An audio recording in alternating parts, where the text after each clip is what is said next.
নবীজি যখন মক্কা বিজয় করলেন, মক্কা ফতহে মক্কা, 10,000 সাহাবী নিয়ে মক্কা বিজয় করলেন। 10,000 সাহাবী নিয়ে মক্কা বিজয় করলেন, বিনা রক্তপাতে, কোনো যুদ্ধ বিগ্রহ নাই, এমনি মক্কা বিজয়। তৎকালীন সময়ে রাসূলুল্লাহ সাল্লাল্লাহু আলাইহি সাল্লামের কাছে হাতে হাত রেখে নতুন করে মুসলিম মক্কার অধিবাসী আরো 2,000 মানুষ মুসলমান হয়েছে। তাহলে 10,000 আর 2,000 কয় হাজার হইল? ঘুমাইতেছেন? না না, 1:15 বাজে মনে হয় ঘুমায় গেছেন। আর দেরি করবো না, সর্বোচ্চ 10-15 মিনিট সময় শেষ করে দিব। রাজি আছেন তো ইনশাআল্লাহ? রাসূলুল্লাহ সাল্লাল্লাহু আলাইহি ওয়াসাল্লাম মক্কায় একটা স্বস্তির নিঃশ্বাস নিলেন। পরক্ষণেই নবীজির কানে আওয়াজ আসছে, ইয়া রাসূলুল্লাহ, তায়েফ থেকে একটা বিশাল বাহিনী মক্কা আক্রমণের জন্য আসতেছে। 30,000 সশস্ত্র একটা সৈন্যবাহিনী রেডি করছে তায়েফের কাফেররা। এরা মক্কা আক্রমণ করবে, আপনার উপরে আক্রমণ করবে, মক্কা অ্যাটাক করবে। এরা অস্ত্র শস্ত্র সহ গরু ছাগল ভেড়া দুম্বা সহ সব নিয়ে আসতেছে। আল্লাহ রাসূলের কাছে যখনই আওয়াজ আসলো, রাসূলুল্লাহ সাল্লাল্লাহু আলাইহি ওয়াসাল্লাম সাহাবায়ে কেরামদেরকে নিয়ে বসলেন। ও সাহাবীরা, মক্কা বিজয় হইল মাত্র, আমার তো কারোর সাথে যুদ্ধ বিগ্রহ করার মোটেও ইচ্ছা নাই।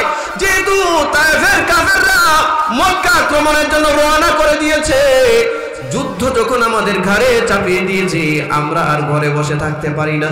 ওরা আমাদের ঘাড়ের উপরে চাপিয়ে দিয়েছে, চলো। ওরা যখন মক্কার দিকে আগাচ্ছে, অন্তত পক্ষে ওদের মোকাবিলা তো করতে হবে। অন্তত পক্ষে মক্কার যে হেরেম আছে, হুদুদে হেরেম, মক্কার চারপাশে 11 থেকে 12-13 কিলোমিটার জায়গা হুদুদে হেরেমের অন্তর্ভুক্ত। মক্কার ঘরের সামনে, বাইতুল্লাহর সামনে 1 রাকাত নামাজ পড়লে 1 লক্ষ রাকাত নামাজের সওয়াব হয়। ঠিক তদ্রুপ হুদুদে হেরেমের যতটুকু সীমানা আছে, এই সীমানার ভিতরেও যদি কি 1 রাকাত নামাজ পড়ে, তারও 1 লক্ষ রাকাত নামাজের সওয়াব হয়। নবীজি বললেন, সাহাবীরা চলো, যুদ্ধ যখন আমাদের ঘাড়ে ওরা চাপিয়ে দিয়েছে, আর বসে থাকবো না, আমরা মোকাবিলা করব। কিন্তু হুদুদে হারামের ভিতরে নয়, তার বাইরে গিয়ে মোকাবিলা করব। যুদ্ধ পরিচালনার জন্য নবীজি সাহাবীদেরকে বন্টন করলেন। হযরত আলী, রাসূল বললেন, আমার চারপাশে কারা নিরাপত্তা দিবা? হযরত আলী বললেন, হুজুর, আমি আপনার ডান পাশ নিরাপত্তা দিব। নবীজির ব্যক্তিগত নিরাপত্তা ওই যুদ্ধের চিফ ইন কমান্ডার মুহাম্মদ রাসূলুল্লাহ সাল্লাল্লাহু আলাইহি ওয়াসাল্লাম নিজে। এই যুদ্ধের নাম হুনাইনের যুদ্ধ। হুনাইন, গাজওয়ায়ে হুনাইন। বলেন কি যুদ্ধ? হুনাইন। হুনাইন বলেন না কেন? আপনারা খালি তাসবিহ পড়বেন, সুবহানাল্লাহ বাজবেন, সব হয়ে গেছে। না না না, নবীজি জীবনে 26 থেকে 27টা যুদ্ধের সরাসরি সেনা প্রধানের দায়িত্ব পালন করেছেন, যিনি মুখে দাওয়াতও দিতেন, তলোয়ারের দাওয়াতও দিতেন। রাসূলুল্লাহ সাল্লাল্লাহু আলাইহি ওয়াসাল্লাম ব্যক্তিগত নিরাপত্তায় নিয়োগ করলেন হযরত আলীর ডান পাশে। হযরত ওমর বললেন, হুজুর, আমি বাম পাশে আছি। বেলাল হাফসি বললেন, হুজুর, আমি সামনে আছি আপনার নিরাপত্তায়। পিছনে একজন গিয়া রাসূলকে বলেন, ইয়া রাসূলুল্লাহ, আমি তো মুসলিম, আমি একজন যোদ্ধা, প্রশিক্ষিত যোদ্ধা। হুজুর, আমার অস্ত্র পরিচালনার প্রশিক্ষণ আছে, আপনি আপনার পিছন সাইডটা আমাকে দেন, আমি আপনার নিরাপত্তায় থাকি। নো মুসলিম। রাসূল গিয়া বলে, হুজুর, আমার যুদ্ধের প্রশিক্ষণ আছে। আমি যে কথাগুলো বলছি সূরা আহজাব, এবং এটা তাফসীর করেন, দেখবেন এগুলো পেয়ে যাবেন। সংক্ষিপ্ত আকারে বলছি, শেষ করে দিব। বিরক্ত হচ্ছেন আপনারা? বিরক্ত হচ্ছেন? হকটা তো আদায় করা লাগবে। আসছে তো যে ব্যক্তি পিছন দিক থেকে গিয়া বলছে, হুজুর, আপনার পিছনের সাইডের নিরাপত্তার দায়িত্বটা আমারে দেন, এই ব্যক্তি হচ্ছে রাসূলের চরম দুশমন। অথচ নবীজির কাছে গিয়া বলেন, হুজুর, আপনি আমারে কালিমা পড়ে মুসলমান বানাইছেন, আমি বহু বছর যাবত সাধনা করছি আপনার হাতে হাত থেকে কালিমা পড়ে মুসলমান হব। আচ্ছা, এত সাধনা যখন করছে, তো মক্কা ছাইরা মদিনায় গিয়ে মুসলমান হইল না কেন? রাসূল মক্কা বিজয়ের পরে নবীজির হাতে হাত রেখে বলে, হুজুর, আমি আপনার খুব ভক্ত। আপনি দেখবেন সমাজের কিছু মুনাফিক আছে, হুজুরদের কাছে গিয়ে এইসব করে, হুজুর, আমি আপনার একেবারে অন্ধভক্ত।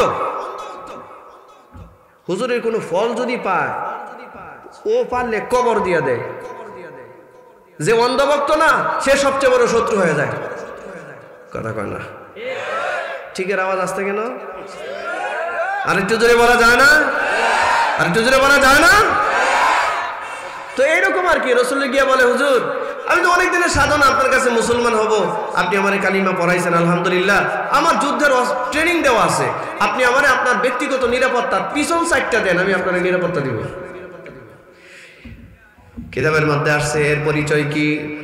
এর পরিচয় হলো 5 বছর। কয় বছর? এই খেয়াল আছে? মনোযোগ আছে? কয় বছর? 5 বছর যাবত একটা লোহার খঞ্জর, লোহার একটা অস্ত্র নিছে সে। এটারে সকাল বিকাল প্রতিদিন দাঁড় করায়, সকাল বিকাল দাঁড় করায়। কুরবানির সময় ছুরি দাঁড় করায় না, এরকম সকাল বিকাল সে এই লোহার অস্ত্রটা দাঁড় করায়। শুধু দাঁড় করায় না, এটার মধ্যে সকাল বিকাল বিষ মাখায়। বিষ একটা মাত্র টার্গেটে এই লোহার অস্ত্রটা দিয়া, খঞ্জরটা দিয়া একটা মানুষকে হত্যা করবে। বলুন তো কারে টার্গেট করছে? কথা বলে বোঝেন নাই? ঘুমাইতেছেন? এত রাত্রে কোনোদিন আইতাম না আমরা। যদি পারি আগে আসবো, আনালে জোরে বলেন। কয় বছর যাবত? কয় বছর? 5 বছর যাবত একটা লোহার খঞ্জরে দাঁড় করা এবং বিষও মাখা। একটা মানুষ সে মারবে টার্গেট, এটা দিয়ে দ্বিতীয় কোনো মানুষ মারবে না, নবীরে মারতে চায়। সেই লোক রাসূল গিয়া বলে, হুজুর আমি আপনার পিছন সাইডের নিরাপত্তার দায়িত্বে থাকতে চাই, আমার যুদ্ধের অনেক প্রশিক্ষণ আছে। রাসূলুল্লাহ সাল্লাল্লাহু আলাইহি ওয়াসাল্লাম সহজ সরল মহান এক ব্যক্তি ছিলেন। তিনি বললেন, ঠিক আছে, পিছনের দায়িত্ব তোমার। মনে রাখবেন, জান্নাতি যত মানুষ হয় তারা খুব সহজ সরল হয়। এত কুটিলতা জটিলতা জান্নাতি মানুষের মধ্যে থাকে। কথা কয় না? কুটিলতা জটিলতা জান্নাতি মানুষের মধ্যে থাকে না, তারা বড় সহজ সরল মানুষ হয়। কুটিলতা জটিলতা যাদের যত বেশি, হাসরের মাঠে তার বিচারটাও হবে ততটাই কুটিল আর জটিল। ভাইরা আমার, আল্লাহ রাসূল বললেন, যাও তোমাকে পিছনের দায়িত্ব দেওয়া হলো, যুদ্ধের ময়দানে রওনা। হুনাইনের যুদ্ধে মুসলমানের সংখ্যা 12,000, বেঈমান কাফেরের সংখ্যা 30,000। কয় হাজার? লম্বা কথা, যুদ্ধের ইতিহাস বলা আমার উদ্দেশ্য নয়, শুধু মুনাফিকটা বোঝাবার জন্য আমার উদ্দেশ্য। যুদ্ধের প্রাথমিক অংশে মুসলমানরা বিক্ষিপ্ত হয়ে গিয়েছিল। সব সাহাবীরা যার যার মতো জীবন বাঁচাবার স্বার্থে দৌড়ানো শুরু করছে। আল্লাহর নবীকে হযরত ওমর বলছেন, ইয়া রাসূলুল্লাহ, আর এক কদম সামনে আগানো সম্ভব আপনার দ্বারা ঠিক হবে না, কারণ হুনাইনের ময়দানে আপনার কোনো সাহাবা নাই, সবাই যার যার জীবন বাঁচাবার জন্য দৌড়াচ্ছে হুজুর, আর এক কদম সামনে যায় না, গেলে আপনার প্রাণ নাশের হুমকি আছে। আল্লাহ রাসূল বলেন, ওমর, আমি কোনো ভণ্ড নবী না।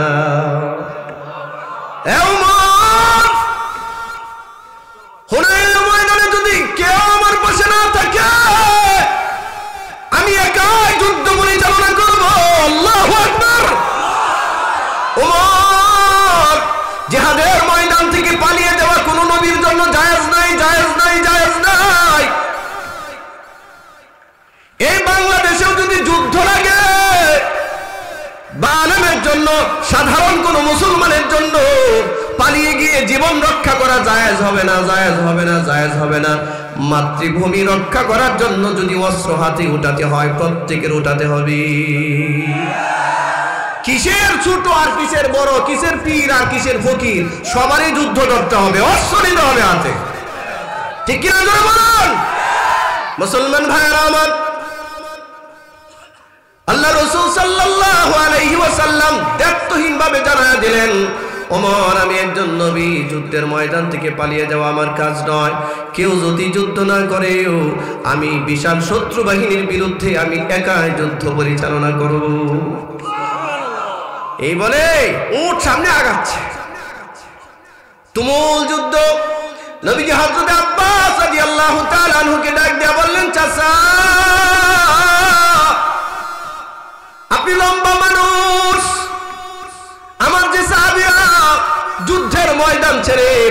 দৌড়াচ্ছে, যারা জীবন বাঁচাবার জন্য পালাচ্ছে। একজন সাহাবীরে ধরেন 10 জন কাফের দৌড়াইতেছে। এখন আপনি একা, আপনারা যদি 10 জন দৌড়ায় তো কেমন হবে অবস্থা? সাহাবীরা দৌড়াচ্ছে, নবীজি বলেন চাচা আপনি আমার ওই সাহাবীদেরকে একটু ডাক দেন। এই কথা বলে, হে নবীর সাহাবীরা, তোমরা যারা বায়াত রিদওয়ানে রাসূলের কাছে হাতে হাত রেখে শপথ করেছিলে, হে বায়াত আকাবার সাহাবীরা তোমরা কোথায়? তোমরা যারা নবীর হাতে হাত রেখে ওয়াদা দিয়ে বলেছিলে নবীরে কোনোদিন একা যুদ্ধের মাঠে রেখে পালাবে না, শত্রুর সম্মুখে নবীকে একা ছেড়ে দিবে না, তোমরা কোথায়? আওয়াজ দিতে দেরি আল্লাহ কুদরতি ভাবে সকল সাহাবীদের কানে পৌঁছাতে দেরি হয় নাই। সাহাবীরা মনে করেন 100 কিলোমিটার বেগে দৌড়তেছে জীবন বাঁচাবার জন্য। কানে যখনই আওয়াজ গেছে সাহাবীরা জায়গায় দাঁড়ায় গেছে। আল্লাহু আকবার বলেন। জায়গায় দাঁড়ায় তলোয়ার উঠায়া কাফেরদের বিরুদ্ধে তুমুল যুদ্ধ শুরু হয়েছে।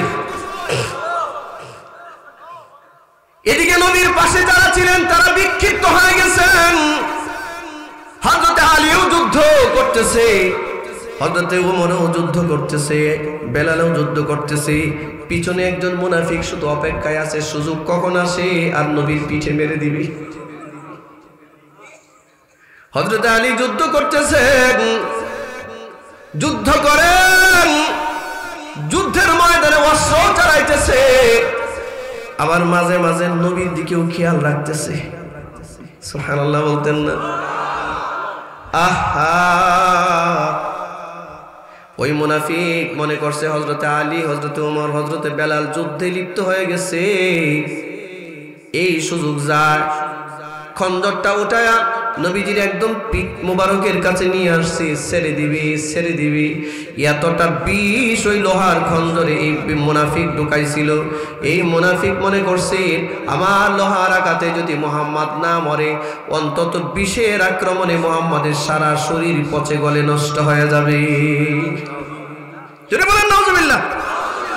রাসূলুল্লাহ সাল্লাল্লাহু আলাইহি ওয়াসাল্লামের পিঠের মধ্যে যখন মেরে দিবে, এই মুহূর্তে হযরত আলী রাসূলের দিকে নজর করছেন। মুনাফিক অস্ত্র নবীর পিছনে ধরে রাখছে, মেরে দিবে। হযরত আলী তাকাবার সাথে সাথে অস্ত্র নিচে নামাইছে। সাহাবীরা এটা মনে করতেন আমার মতো আলী মরে গেলে দুনিয়ার কোনো ক্ষতি হবে না, কিন্তু রাসূল যদি মরে যায় দুনিয়ার মানুষ হেদায়েত থেকে বঞ্চিত হবে। হযরত ওমর যুদ্ধ করে আবার নবীর দিকেও খেয়াল রাখি। সাহাবীরা জানেন আমরা মরলে সমস্যা নাই, রাহমাতাল লিল আলামিন মরলে দুনিয়ার মানুষ জাহান্নামী হবে। এই জন্যই তো উহুদের যুদ্ধে তালহা রাদিয়াল্লাহু তাআলা নবীরে বলেন, হুজুর মাথাটা উপরে উঠান না, কাফেররা আপনারে টার্গেট করে শত শত তীর মারতেছে, আপনি একটু নিচে থাকেন, আমি আপনার সামনে ঢাল হিসেবে একটু দাঁড়ায় যাই। হযরত তালহা ঢাল হিসেবে দাঁড়ায় গেছে। একটা দুইটা তীরের আঘাত না, নবী হযরত তালহার শাহাদাতের পরই শরীর থেকে 80 থেকে 82টা তীর টেনে টেনে বের করছেন। তালহা মনে করছেন আমার মতো তালহা মরে গেলে দুনিয়ার কিছুই ক্ষতি হবে না, কিন্তু রাসূলুল্লাহ মরে গেলে মানুষ হেদায়েত থেকে বঞ্চিত হয়ে যাবে। মুসলমান ভাইরা আমার, আল্লাহ রাসূল যুদ্ধের দিকে যাচ্ছেন। হযরত আলী তাকাবার সাথে সাথে ওই খঞ্জরটা নিচে নামাইছে। প্রথম টার্গেট ফেল হয়ে গেছে, আবার সাহাবীরা যুদ্ধে মগ্ন হয়ে গেছে। এই মুনাফিক আবারও তার অস্ত্রটা উঠাইয়া রাসূলকে দ্বিতীয়বার মেরে দিবে। এই মুহূর্তে হযরত উমর তাকাইছে। উমরে তাকানি বুঝেন তো, তাকাবার সাথে সাথে ওর অস্ত্রটা নিচে নামাইছি, কিন্তু উমর যুদ্ধের ময়দান থেকে আসতে পারতেছেন না ওরে মারার জন্য। শত্রু ঠেকাবে না তারে মারবে, সবাই ব্যস্ত। এক পর্যায়ে এতটা তুমুল যুদ্ধ আর সংঘর্ষ হুনাইনের ময়দানে শুরু হলো। হযরত আলীও বিক্ষিপ্ত হয়ে গেছেন, হযরত ওমর সব সাহাবীরা বিক্ষিপ্ত হয়ে গেছেন, নবী একা হয়ে গেছেন। মুনাফিক সুযোগটা নিল, সুযোগ নিয়ে আবার খঞ্জরটা উপরে উঠাইছিল, লোহার খঞ্জর উপরে উঠাইয়া মেরে দিবে, একদম পিঠের কাছে নিয়ে আসছে, নবীজির পিঠ মোবারকের কাছে নিয়ে আসছে, ছেড়ে দিবে। এই মুহূর্তে রাহমাতাল লিল আলামিন তার চেহারা মোবারক এমনি ঘুরাইছে, যখন পেরে দিবে তখন নবীজির চেহারা ঘুরাইয়া তার চোখে চোখে চোখ পড়ে গেছে। আল্লাহর নবীর দৃষ্টি যখন তার চোখে পড়েছে, ওই মুনাফিক থরথর করে তার চেহারায় কম্পন তৈরি হয়ে গেছে। 1 মাসের দূরত্বের রাস্তাও নবীজি দেখতেন।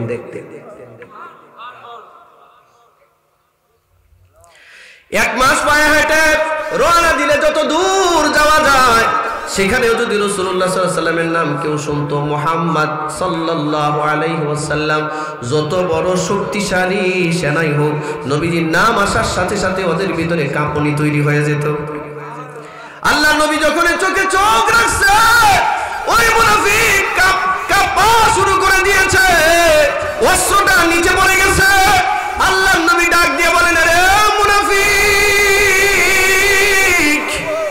এদিকে আয়, এদিকে আয়, তুই আমারে মারতে পারবি না।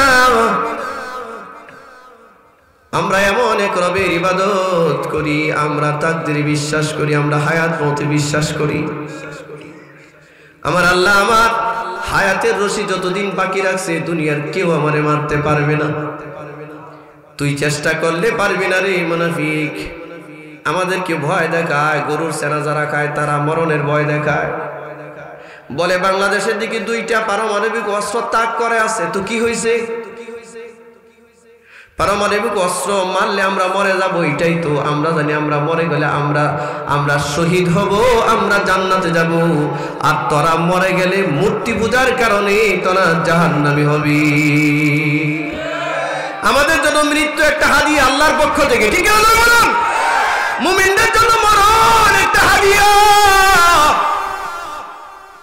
যেই জাতি হাসি মুখে মরণ বরণ করে না, এই জাতির মৃত্যুর ভয় দেখা লাভ নাই, লাভ নাই, ঠিক না বলুন? আল্লাহ রাসূল মুনাফিককে ডাক দিয়া বলেন, এদিকে আয়। এ মুনাফিক, তুই কি মনে করেছিস আমি কোন ভণ্ড নবী নাকি?